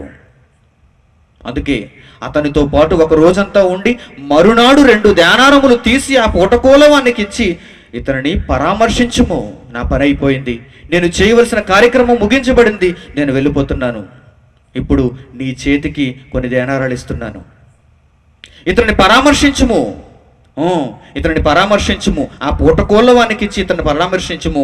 నీవు ఇంకేమైనా ఖర్చు చేసిన ఎడల నేను మరలా వచ్చినప్పుడు అది నీకు తీర్చేదనని అతనితో చెప్పి పోయాను. నీవు ఇంకేమైనా ఖర్చు చేస్తే, నీ తరఫున ఇంకేమైనా ఇలాంటి వారికి నువ్వు ఖర్చు చేస్తే మరలా తిరుగు ప్రయాణంలో వస్తాను, నీకు దానినంతా తీర్చేస్తాను అని ఆ పూటకోళ్ళ వానితో చెప్పి ఆయన వెళ్ళిపోయాడు. తన పనిని నిర్వర్తించుకోవడానికి ఆయన వెళ్ళిపోయాడు. ప్రియులారా, ఉపమాన రూపంలో దీనిని యేసుక్రీస్తు చెప్పినప్పుడు జాగ్రత్తగా మీరు దీనిని ఆలోచిస్తే, ఒక మంచి సమరయుడు త్రోవ పక్కన పడి ఉన్నటువంటి ఆ కొర ప్రాణంతో ఉన్నటువంటి ఆ వ్యక్తిని పరామర్శించాడు, అతనిని బాగు చేశాడు, ప్రాణాన్ని బ్రతికించాడు. అలాగని ఈ సమరయునికి ఆ దొంగల చేతిలో చిక్కినటువంటి ఆ వ్యక్తికి, కొర ప్రాణంతో ఉన్నటువంటి వానికి ఏమైనా సంబంధం ఉందండి? ఏమీ సంబంధం లేదు. అతని వంశంలో పుట్టినవాడు కాదు, అతని కుటుంబీకుడు కాదు, అతని బంధువుల్లో ఒకడు కాదు, ఎప్పుడు అతన్ని కూడా చూడలేదు. ప్రియులారా, ఇప్పుడు యేసుక్రీస్తు చెబుతున్నాడు, ఇలా దొంగల చేతిలో చిక్కిన వానికి ఎవరు పొరుగువారు? లేవీయుడు ఆ ఊరిలో ఉన్నవాడే, రోజు అతను చూచినవాడే, కానీ చూచి ప్రక్కగా వెళ్ళిపోయాడు. యాజకుడు ఆ ఊరిలో ఉన్నవాడే, చూచాడు, పక్కగా వెళ్ళిపోయాడు. వీడు నాకు సంబంధించిన వాడు కాదు. వీడు ఎందుకంటే దొంగల చేతిలో చిక్కి రక్తం కారుతూ ఉన్నాడు కనుక వీడి దగ్గరికి నేను వెళ్ళకూడదు. రోజు వీడిని చూసేవాడనే అయినా వీడి దగ్గరకు నేను వెళ్ళకూడదు, ఎందుకంటే ధనం ఖర్చు చేయాలి. వీడి దగ్గర అంత కెపాసిటీ లేదు, పొరుగు వారిని ప్రేమించే నాలెడ్జ్ వీడి దగ్గర లేదు. అందుకే వీడు పక్కగా పోయాడు. యాజకుడు ప్రక్కగా పోయాడు, లేవీయుడు ప్రక్కగా పోయాడు. ఏమాత్రం సంబంధం లేనటువంటి సమరయుడు పనిలో ఉన్నా సరే అతని కొరకు ఆలోచించాడు. ఒక రోజు వ్యవధి తీసుకున్నాడు, అతని బాగోగులు చూశాడు, అతన్ని బ్రతికించాడు. యేసుక్రీస్తు ఎవరు చెప్పండి? యెరూషలేములో పుట్టాడు, కానీ కొర ప్రాణంతో ఉన్న మనుషులందరి దగ్గరికి ఆయన వస్తున్నాడండి. యెరూషలేము నుండి యెరికో దిగి వెళ్ళిపోతున్నటువంటి మనుషులు దొంగల చేతిలో చిక్కినప్పుడు, అపవాది చేతిలో మనుషులందరూ బలైపోతున్నప్పుడు వీరి దగ్గరికి యేసుక్రీస్తు వస్తున్నాడండి. నా దగ్గరకు ఆ మహానుభావుడు రాకపోతే నేను బ్రతికేవాడినా? ఈ యాజకుడు, ఈ లేవీయుడు నన్ను బ్రతికించేవారా? నన్ను చూచి పక్కగా వెళ్ళిపోయేవారు. వీడి చావు వీడిని చావని అని పక్కగా వెళ్ళిపోయేవారు. అందుకే ఈరోజు లోకంలో ఎన్ని నిదర్శనలు కనిపిస్తున్నాయో చూడండి, ఎన్ని ఉదాహరణలు కనిపిస్తున్నాయో చూడండి. నేను బ్రతికింపబడ్డాను, మంచి సమరయుడు నా దగ్గరకు వచ్చాడు గనక, మంచి సమరయుడు వారు స్వీకరించలేదు గనక వారు అలాగే ఉన్నారు ఇంకా కొర ప్రాణంతో. లోకంలో యేసుక్రీస్తు తప్ప ఎవడికి సహాయం చేయలేడండి, గాయములు కట్టలేడండి, పొరుగు వానిగా ప్రేమించలేడండి. యేసుక్రీస్తు ఆయన ఒక్కడే జగతైక కుటుంబం అన్నాడు ఆయన. ఈ ప్రపంచం అంతా నాదే అన్నాడు ఆయన. ప్రపంచంలో నివసిస్తున్నటువంటి మనుషులందరూ నా పొరుగువారే అన్నాడు ఆయన. ఆయన గీత గీయలేదు. కేవలం ఇశ్రాయేలీయులు మాత్రమే రక్షించడానికి వచ్చాను, ఈ తలపోటంతా నాకెందుకు అని ఆయన గీత గీయలేదండి, తప్పించుకోలేదండి. యేసుక్రీస్తు అందరికీ ప్రభువు. ఎక్కడ ఉన్నవారికైనా ఆయన తన రక్తాన్ని ఇస్తున్నాడు. ఏ ప్రాంతంలో నివసిస్తున్న వారికైనా మహాజ్ఞానాన్ని నేర్పిస్తున్నాడు. మన భాషలోనికి ఆయన పలుకులు రావటం ఏంటి చెప్పండి? మనం ఆయన జ్ఞానాన్ని ఇంత గొప్పగా నేర్చుకోవడం ఏంటి చెప్పండి? ఆయన సర్వాధికారి. ఆయన ప్రభుత్వం భూమి మీద నలుమూలలా వ్యాపించి ఉంది. ఆయన మానవాళికి ఒక మంచి సమరయుడు, గొప్ప సమరయుడు. అందుకే సర్వ ప్రపంచాన్ని రక్షించడానికి వచ్చాడు. ఎవరైతే కొర ప్రాణంతో ఉండి ఆయనను స్వీకరించాలి అనుకుంటారో వారి దగ్గరకు ఆయన వెంటనే వస్తాడు. తన దగ్గర ఉన్నదాన్ని ఖర్చు చేస్తాడు. తరువాత తన శిష్యులతో, తన వెంట వచ్చిన వారితో, లేక తాను నిర్ణయించుకున్నటువంటి వారితో జ్ఞానాన్ని నేర్పిస్తాడు. తిరుగు ప్రయాణంలో వచ్చినప్పుడు బహుమతినిచ్చి పరలోకానికి తీసుకుని వెళ్ళటానికి ఆయన సిద్ధపడుతున్నాడు. ఎవరు పొరుగువారు చెప్పండి? ఈ విషయంలో యేసుక్రీస్తు ధర్మశాస్త్రం అంతటిని నెరవేర్చేశాడు. ఈ విషయంలోనే యేసుక్రీస్తు ధర్మశాస్త్రం అంతటిని నెరవేర్చాడు. ఒక మంచి మాట చూపిస్తాను మీకు, జాగ్రత్తగా చూడండి. గలతీయులకు రాసిన పత్రిక 5వ అధ్యాయము, అపోస్తుడైన పౌలు గలతీయులకు రాసిన పత్రిక 5వ అధ్యాయము 14వ వచనం జాగ్రత్తగా చూడాలి. ఇప్పుడు మీరు గలతీయులకు రాసిన పత్రిక పౌలు 5వ అధ్యాయము 14వ వచనం, ధర్మశాస్త్రం అంతయు నిన్ను వలె నీ పొరుగువానిని ప్రేమించుము అను ఒక్క మాటలో సంపూర్ణమై ఉన్నది. ధర్మశాస్త్రం అంతయు మీరు నెరవేర్చాలనుకుంటే ఒక్క మాటలో సంపూర్ణం చేశాడు దేవుడు. ఏంటా మాట? నిన్ను వలె నీ పొరుగువానిని ప్రేమించుము. యేసుక్రీస్తు తప్ప ఈ ప్రపంచంలో ఎవడైనా ఇప్పటి వరకు, ప్రవక్తలలో కావచ్చు, నీతిమంతులలో కావచ్చు, ఎవరైనా కావచ్చు, ఎందరో ఈరోజు ఎందరినో గొప్పవారని నీతిమంతులని ఆరాధిస్తున్నారు, ఎవరైనా కావచ్చు, యేసుక్రీస్తు తప్ప భూమి మీదకు వచ్చిన వారిలో ఎవరైనా ఈ మాటను పూర్తి చేశారా? లేదు. ప్రపంచమంతటిని నా వారు, నా పొరుగు వారే, నాకు సంబంధించిన వారే, నేను వారికి ప్రాణం పెట్టాలి అనుకున్న వారు ఎవరైనా ఉన్నారా చెప్పండి. మోషే ఎవరి కోసం వచ్చాడు? ఇశ్రాయేలు కోసమే వచ్చాడు. ఎదురుపడిన ఎవరిని చంపేశాడు? ఐగుప్తీయుడిని చంపేశాడు. ఒక ఐగుప్తీయుడికి ఇశ్రాయేలుడికి మధ్య గొడవ అవుతుంది. ఎవరిని చంపేశాడు? వెళ్ళి ఐగుప్తీయుడిని చంపేశాడు. అందుకే పారిపోయాడు మిద్యాన్ అరణ్యానికి. ఇత్రో మామ దగ్గరికి పారిపోయాడు. మోషే అందరి కొరకు వచ్చినవాడు కాదు. దావీదు అందరి కొరకు వచ్చినవాడు కాదు. యూదుల రాజు, ఇశ్రాయేలులకు రాజు. ప్రవక్తలు అందరి కొరకు వచ్చినవారు కాదు. కానీ యేసుక్రీస్తు ప్రతి ఒక్కని కొరకు వచ్చినవాడు. ఈ మాత్రం జ్ఞానం లేదా ఈరోజు సమాజంలో కొంతమంది దౌర్భాగ్యులకు? ఈ మాత్రం జ్ఞానం లేదా? దావీదును నమ్ముతున్నారు వారు, మోషేను నమ్ముతున్నారు వారు, అబ్రహామును నమ్ముతున్నారు వారు. వీరు కొందరిని రక్షించడానికి వచ్చారు. ప్రపంచమంతా వారి పొరుగువారు కారు. కానీ యేసుక్రీస్తుకి ప్రపంచమంతా పొరుగువారే.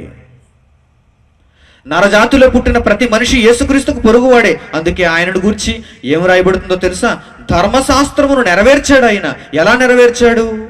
నిన్ను వలె నీ పొరుగువారిని ప్రేమించుము అనే మాటలు ధర్మశాస్త్రము సంక్షిప్తమై ఉన్నది, సంపూర్ణం చేయబడింది. మరొక చక్కని మాట రోమీలకు రాసిన పత్రిక 13వ అధ్యాయం చూడండి. అపొస్తలుడైన పౌలు రోమీలకు రాసిన పత్రిక 13వ అధ్యాయము 8వ వచనం, ఒకనినొకడు ప్రేమించుట విషయములో తప్ప మరి ఏమియు ఎవనికిని అచ్చి ఉండవద్దు. అందరినీ ప్రేమించాలి. అందరూ మన పొరుగువారే. ఒకరినొకడు ప్రేమించుట విషయంలో తప్ప మరి ఏమియో ఎవరికిని అచ్చి ఉండవద్దు. పొరుగువారిని ప్రేమించువాడే ధర్మశాస్త్రమును నెరవేర్చినవాడు. ఏంటి ధర్మశాస్త్రంలో ఉన్నది? ధర్మశాస్త్రం మనుషులకు ఏమి నేర్పిస్తున్నది? ధర్మశాస్త్రం పరిపూర్ణంగా అర్థం చేసుకుంటే అందులో ఉన్న ఎసెన్స్ ఏంటో తెలుసా? నీ పొరుగువారిని నీవు ప్రేమించాలి. అదే చెబుతున్నాడు చూడండి. పొరుగువారిని ప్రేమించువాడే ధర్మశాస్త్రమును నెరవేర్చువాడు. 9వ వచనం, ఎలాగనగా వ్యభిచరింపవద్దు, నరహత్య చేయవద్దు, దొంగిలవద్దు, ఆశింపవద్దు అనునవి మరి ఏ ఆజ్ఞలను ఉన్న ఎడల అదియు నిన్ను వలె నీ పొరుగువారిని ప్రేమింపవలను అను వాక్యములో సంక్షేపముగా ఇమిడియున్నవి అన్నాడు. చూడండి, ఎవరు ఎంత గొప్పగా పొరుగువారిని ప్రేమించింది? యెరూషలేము ప్రాంతంలో ఆయన పుట్టిన, యూదుల వంశంలో ఆయన పుట్టిన, ఈరోజు నన్ను ఎందుకు ఆయన ప్రేమించాడు? నా కొరకు ఆయన ఎందుకు ఆలోచించాడు? నాకు మహాజ్ఞానాన్ని ఎందుకు నేర్పించాడు? బాప్తిసం తీసుకోవటం ద్వారా ఒక క్రైస్తవునిగా నన్ను ఎందుకు ఆయన చూస్తున్నాడు? పరిశుద్ధాత్మను నాకు సంచకరువుగా ఎందుకు ఇస్తున్నాడు? దీని అంతటికి కారణం ఏంటో తెలుసా? పొరుగువానిగా నన్ను ప్రేమించాడు, పొరుగువానిగా మిమ్మును ప్రేమించాడు, ప్రపంచం అంతటిని ప్రేమిస్తున్నాడు ఆయన. ధర్మశాస్త్రాన్ని ఈ విషయంలో ఆయన పరిపూర్ణంగా నెరవేర్చేశాడు. బాగా ఆలోచించాలి మీరు. ఈ మానవాళికి మంచి సమరయుడు ఎవరు? ప్రపంచంలో, ప్రపంచ వేదిక పైన దేవుళ్ళందరూ కనిపిస్తున్నారు. దైవములుగా కనిపిస్తున్నారు, బాబాలుగా కనిపిస్తున్నారు, మాతలుగా కనిపిస్తున్నారు. పొరుగువారిని ప్రేమించేవారైనా వీరందరూ? ధనాన్ని ఆశించేవారు కొందరు, అధికారాన్ని ఆశించేవారు కొందరు, పొగడ్తలు కోరుకునేవారు మరికొందరు. కాదండి, పరిచారం చేయటానికి భూమి మీదకి వచ్చి పొరుగువానిగా ప్రతి ఒక్కరిని భావించి అందరి కొరకు ప్రాణాన్ని పెట్టి సమాధిలో నుంచి తిరిగి లేచి వెళ్ళినటువంటి ఆ మహానుభావుడే మానవాళికి మంచి సమరయుడు. ఈ విషయాన్ని ఎవరైతే భూమి మీద ఉన్న కాలంలో గుర్తిస్తారో వారికి మాత్రమే ఆ సమరయుని యొక్క మంచి ఫలం అందుతుంది. కొర ప్రాణంతో ఉన్నవారు బ్రతికింపబడతారు. కొర ప్రాణంతో ఉన్నవారికి మరణ జీవితం దక్కుతుంది, లేకపోతే వారు మరణించక తప్పదు. మంచి సమరయుని దగ్గరికి వారు రావాలి, మంచి సమరయుని వారు స్వీకరించగలగాలి. మరొక చక్కని మాట యాకోబు పత్రిక 2వ అధ్యాయం చూడండి. యాకోబు పత్రిక 2వ అధ్యాయము 8వ వచనం. యాకోబు రాసినటువంటి పత్రిక రెండవ అధ్యాయము 8వ వచనం జాగ్రత్తగా చూడండి.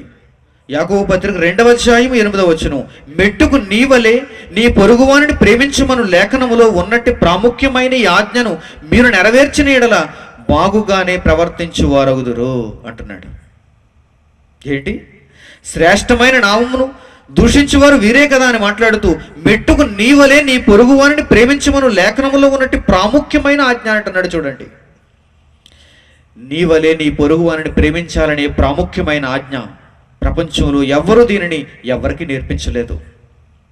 యేసుక్రీస్తే యేసును ధరించిన వారికి నేర్పించాడు. అందుకే ఈరోజు వద్దన్నా వెళ్ళగలుగుతున్నాం, వద్దన్నా వాక్యాన్ని ప్రకటించగలుగుతున్నాం, వద్దన్నా ప్రేమించగలుగుతున్నాం, వద్దన్నా గాయములు కట్టడానికి ఆలోచిస్తున్నాం, వద్దన్నా ఆత్మను రక్షించడానికి ఎంతో ఖర్చు చేస్తున్నాం. మనం నమ్ముకున్న దానితో ఒక గుడిలో ఒక 4 గోడల మధ్య కూర్చొని భజన చేసుకోవచ్చు కదండి. మనం కూడా కాదు. మనం మన పొరుగు వారిని ప్రేమించడానికి పుట్టాం. క్రీస్తులో మరలా పుట్టింది ఎందుకో తెలుసా? మన చుట్టూ ఉన్న పొరుగు వారిని ప్రేమించటానికి. నాకు వాక్యం చెబుతావా నిన్ను దండిస్తానంటున్నాడు, నీవు వాక్యం నేర్చుకుంటావా నీకున్న రిజర్వేషన్ కట్ చేస్తానంటున్నాడు. కానీ దేనికి భయపడం. ఎందుకంటే మానవాళిని రక్షించడానికి మంచి సమరయుడుగా ఆయన వచ్చాడు. ఆయనను ధరించుకున్నటువంటి మనము కూడా మంచి సమరయులుగా మారిపోతున్నాం. చూడండి, ఈ ప్రపంచ మానవాళిని రక్షించడానికి మన చేతనైనంత మట్టుకు వారు మనలను ద్వేషిస్తున్నా, వారు మనలను హేళన చేస్తున్నా, కష్టపెడుతున్నా, నష్టపరుస్తున్నా మనం ఏం చేస్తున్నామో తెలుసా? వారి బాగోగులు కోరుకుంటున్నాం. ఎందుకంటే మన వలె మన పొరుగు వారిని కూడా మనం ప్రేమించగలుగుతున్నాం. ఎందుకంటే ధర్మశాస్త్రాన్ని మనం పూర్తిగా ఈ మాటలో నెరవేర్చేయాలి. దేవుడు అనుగ్రహించినటువంటి జ్ఞానమును పరిపూర్ణముగా ఈ విషయంలో మనం నెరవేర్చగలగాలి. ప్రియమైన వారలారా, ఈ జ్ఞానం మనిషికి గనక అబ్బితే ఈరోజు సమాజం ఎంత చక్కగా ఉంటుంది. చూడండి, తన పొరుగువానిని ప్రేమించాలనే ఆలోచన మనిషిలో పుడితే ఈరోజు సమాజం ఎంత సస్యశ్యామలంగా మారుతుంది చెప్పండి. పాకిస్తాన్ వాడు ఇండియాను ద్వేషించాలనుకోడు. ఇరాక్ సిరియాలో ఉన్నటువంటి ఐఎస్ఐఎస్ తీవ్రవాదులు మనుషులను చంపాలనుకోరు. తీవ్రవాదులుగా మిగిలిన దేశాల్లో బాంబు దాడులు చేయాలనుకోరు. ఎందుకంటే పొరుగు వారిని ప్రేమించాలి. ఏమి నేర్పించాడయ్యా నీ దేవుడు? ఏమి నేర్పిస్తున్నాడు? ఒక మనిషిని చంపమని నేర్పిస్తున్నాడా? ఒక మనిషిని బ్రతికించమని నేర్పిస్తున్నాడా? మానవాళికి మంచి సమరయుడు మాత్రమే నీ పొరుగు వారిని బ్రతికించడానికి అవసరమైతే ప్రాణం పెట్టు, ఆ స్థాయికి నువ్వు వెళ్ళు అని చెప్పగలడు ఆయన యేసుక్రీస్తు మాత్రమే. మరొక మంచి మాట చివరిగా మనం చూద్దాం. రోమీయులకు రాసినటువంటి పత్రిక పౌలు 15వ అధ్యాయము మనలను గురించి చెబుతున్నాడు. అక్కడ 2వ వచనం, అపోస్తలుడైన పౌలు రోమీయులకు రాసిన పత్రిక 15వ అధ్యాయము 2వ వచనం జాగ్రత్తగా చూడండి. తన పొరుగువానికి క్షేమాభివృద్ధి కలుగునట్లు మనలో ప్రతి వాడును మేలైన దాని యందు అతనిని సంతోషపరచవలెను అంటున్నాడు. చూడండి, మన జీవిత ధ్యేయం మానవాళికి మంచి సమరయుని చేత మంచిని అందుకున్నటువంటి మనం ఎలా మారిపోవాలో చూడండి. తన పొరుగు వానికి క్షేమాభివృద్ధి కలుగునట్లు, మన పొరుగు వారందరికీ క్షేమ అభివృద్ధి కలుగునట్లు మనం ఏం చేయాలి? మనలో ప్రతి వాడును మేలైన దాని యందు అతనిని సంతోషపరచవలెను. వాక్యం నేర్చుకుంటున్నాం, ఆ వాక్యాన్ని సమాజానికి వెదజల్లాలి. ఆ వాక్యాన్ని అనేక మందికి ప్రకటించాలి, వారి చెవులకు వినిపింపచేయాలి. మేలైన దాని యందు వారిని సంతోషింపచేయాలి. వారికి క్షేమాభివృద్ధి కలిగేటట్లుగా మన కార్యక్రమాలు ఉండాలి. ఎందుకంటే దారిన పడినటువంటి ఎందరో ఈరోజు మనకు కనిపిస్తున్నారు. యెరూషలేము నుండి యెరికో వెళ్ళిపోయేటువంటి బాటసారులు, వారు దొంగల చేతిలో చిక్కుపడుతున్నారు. వారి బట్టలు దోచుకోబడ్డాయి, వారు కొరప్రాణంతో ఉన్నారు, రక్తం కారుతుంది వారికి. మనం ఏం చేయాలి? మనము ఒకప్పుడు అలాంటి పరిస్థితుల్లో ఉన్నప్పుడు యేసుక్రీస్తు తన జ్ఞానాన్ని పంపించి తన వాక్యము చేత మనలను బ్రతికించాడు కదా. ఇప్పుడు మనం సురక్షితమైనటువంటి ప్రదేశంలో అటువంటి జీవితంలో ఉన్నావు కదా. ఇప్పుడు మన బాధ్యత ఏంటంటే, మనకు చాలా పనులు ఉన్నాయి. మనం దేవుని కోసం ఎంతో పనిని కలిగి ఉన్నాం. మనమేమి ఊరకనే ఖాళీగా లేము. ఆ రోజు సమరయుడు ఒక ప్రయాణమై వెళుతున్నప్పుడు, ఒక పనిని చూసుకోవడానికి వెళుతున్నప్పుడు, ఆయన తన బిజీ మార్గంలో ఉన్నప్పుడు పక్కన ఉన్నటువంటి త్రోవలో పడినటువంటి రక్తం కారుతున్న వ్యక్తికి సేవ చేశాడు, సపర్యలు చేశాడు. యేసుక్రీస్తు పరలోకంలో ఖాళీగా అయితే లేడు, కానీ ఎందుకు వచ్చాడు మరియ గర్భంలోనికి? పరలోకంలో ఆయన చాలా పనులు కలిగి ఉన్నాడు, వివిధమైన పనులు కలిగి ఉన్నాడు. నా తండ్రి పని చేయుచున్నాడు, నేను పని చేయుచున్నానని ఉత్తరం ఇచ్చెను అన్నాడు యోహాను సువార్త 5వ అధ్యాయం 17వ వచనంలో. నా తండ్రి పనిలో ఉన్నాడు, నేను పనిలో ఉన్నాను, పరిశుద్ధాత్ముడు పనిలో ఉన్నాడు, మాట వినేటువంటి దూతలందరూ పనిలో ఉన్నారు. పనిని మేము మధ్యలో ఈ కార్యక్రమాన్ని నెరవేర్చటానికి, ఇదిగో పొరుగువారిని ప్రేమించటానికి లోకంలోనికి నేను పంపబడ్డాను. నా పనిని ముగించి మరలా తిరిగి వెళ్ళిపోయాను. నన్ను ధరించిన వారు ఇప్పుడు ఆ పనిని చేయాలి. మానవాళికి మీరందరూ మంచి సమరయులుగా మారిపోవాలి. మీ చుట్టూ ఉన్న సమాజాన్ని మీరు బ్రతికించడానికి శతవిధాలా మీరు ప్రయత్నం చేయాలి. ఎందుకంటే మరలా ఈ మాటను ఒక్కసారి జ్ఞాపకం చేసుకోండి. 2వ వచనంలో, తన పొరుగువానికి క్షేమాభివృద్ధి కలుగునట్లు మనలో ప్రతి వాడును మేలైన దాని యందు అతనిని సంతోషపరచవలెను. ఈ కార్యక్రమాలను మనం కలిగి మంచి సమరయులుగా, యేసుక్రీస్తును పోలిన వారముగా మహాలోకానికి మనం వెళ్ళాలి. ఆయన రాజ్యంలో మనకు కూడా ఇప్పుడు అధికారం ఇవ్వబడింది. సర్వ ప్రపంచానికి ప్రాకినటువంటి ఈ మహాసామ్రాజ్యంలో మనం కూడా రాజులము, యాజకులము. పేతురు రాసిన పత్రికలు అదే చెబుతున్నాడు. 2వ అధ్యాయం 9వ వచనంలో, మీరందరూ ఎవరో తెలుసా? రాజులైన యాజక సమూహం. ఆయన మహాసామ్రాజ్యంలో మనమందరం రాజులం అయిపోయాం. ఇప్పుడు మనము కూడా మంచి సమరయులుగా పొరుగు వారికి సేవలు అందించాలి. మేలైన వాటి యందు వారికి క్షేమాభివృద్ధి కలగాలి, వారు సంతోషించాలి. మేలైనదేది? వాక్యం. మేలైనదేది? రక్షణ. మేలైన దాని యందే అతడికి మనం సపర్యలు చేయాలి, సేవలు అందించాలి, పరిచారము చేయాలి. అప్పుడు మనము క్రీస్తును పోలిన వారం అవుతాము, మానవాళికి మంచి సమరయులం అవుతాం. ప్రార్థన చేసుకుందాం. తలలు వంచి ప్రార్థనలోకి ఉంచండి. మమ్మల్ని మిక్కిలిగా ప్రేమించిన మా కన్న తండ్రి, ఈ రాత్రి వేళలో మీరు అనుగ్రహించినటువంటి చక్కని జ్ఞానము కొరకు, పాఠ్యాంశము కొరకు మీకు వందనములు చెల్లిస్తున్నాం. మొదటి రోజు సురక్షితముగా దైవ జ్ఞానంలో సుభిక్షంగా మమ్మను తండ్రి ఉంచినందుకు, భద్రపరిచినందుకు తండ్రి మీకు వందనములు. నాయనా, మానవాళికి మంచి సమరయుడుగా యేసుక్రీస్తును మీరు భూమి మీదకి పంపించారు. కొర ప్రాణంతో ఉన్నటువంటి మనుష్య జాతిని ఆయన రక్షించడానికి వచ్చాడు. ఈ ప్రాంతము ఆ ప్రాంతము అని భేదము లేకుండా సకల ప్రాంతముల వారికి, సకల రాష్ట్రముల వారికి ఆయన రాజుగా ఉన్నాడు. ఆయనను అంగీకరించి, నిజమైనటువంటి ఈ సత్యమును అంగీకరించి గ్రహించిన వారు సమరయుని చేతిలో ఉన్నవారు, తమ ప్రాణమును రక్షించుకోవటానికి ఆశపడిన వారు. కనుక తండ్రి, అలాంటి వారుగా మమ్మల్ని ఉంచినందుకు మీకు వందనములు చెల్లిస్తున్నాం. తండ్రి, ఈ పరిస్థితుల్లో మా బాధ్యతను మేము ఎరిగి పొరుగువాని కోసం ఆలోచించాలని, మా బ్రతుకు కాలంలో పొరుగువానిని బ్రతికించటానికి మేము చేయవలసిన ప్రయత్నాన్ని మాకు నేర్పించండి. ఈ మాటలన్నీ మాకు జ్ఞాపకం చేసి మమ్మల్ని అందరినీ పురుగొల్పుతున్నందుకు మీకు వందనములు తండ్రి. కేవలం వినువారు మాత్రమై ఉండి మమ్మల్ని మేము మోసపుచ్చుకొనకుండా ఈ వాక్య ప్రకారం ప్రవర్తించటానికి మాకు సహాయం చేయండి. మంచి సమరయులుగా మా ప్రయాణంలో తండ్రి మీరు మాకు మీ కృపను, మీ సహాయాన్ని అందించండి. తండ్రి, ఎన్నో కార్యక్రమాలను మీ కొరకు మేము కలిగి తండ్రి భవిష్యత్ కార్యాచరణను ముందుకు తీసుకుని వెళుతున్నాం. మా వెనుక మీరున్నారనే ధైర్యంతో ఎన్నో గొప్ప గొప్ప కార్యములు చేయటానికి సిద్ధపడుతున్నాం, వాటిని జరిగిస్తున్నాం. మీరు అనుగ్రహించినటువంటి మీ పిల్లలందరినీ తండ్రి మీరు కాపాడండి. మీ సేవలో ఉన్నారు, మీ చిత్తాన్ని నెరవేరుస్తున్నారు, తమ ఇళ్లను విడిచిపెట్టి వచ్చి మహాజ్ఞానాన్ని నేర్చుకుంటున్నారు. మిగిలిన రోజులన్నీ వారిని మీ భద్రతలో కాపాడండి. రేపటి దినాన తిరిగి తరగతుల్లో తండ్రి వాక్యమును నేర్చుకొనబోవటానికి మా అందరికీ సహాయం అనుగ్రహించి ఆరోగ్యాలను కాపాడమని వేడుకుంటూ, చిన్నపిల్లలు ముఖ్యంగా తండ్రి మీ దీవెనతో, మీ బలముతో వారిని భద్రపరచమని కోరుకుంటూ, ఈ దినపు వాక్యానికి తండ్రి ముగింపు పలుకుతూ, రేపటి దినపు వాక్యానికి ఆహ్వానం కూడా మేము అందుకుంటూ, యేసుక్రీస్తు వారి ద్వారా ఈ ప్రార్థనను పరలోకమందున మీ సన్నిధికి చేరుస్తున్నాము తండ్రి. ఆమేన్. మన తండ్రి అయిన దేవుని ప్రేమ, ఆయన కుమారుడైనటువంటి యేసుక్రీస్తు వారి కృప, పరిశుద్ధాత్మ దేవుని యొక్క అన్యోన్య సహవాసం మనందరికీ సదాకాలము తోడై నడిపించును గాక. ఆమేన్. అందరికి వందనములు.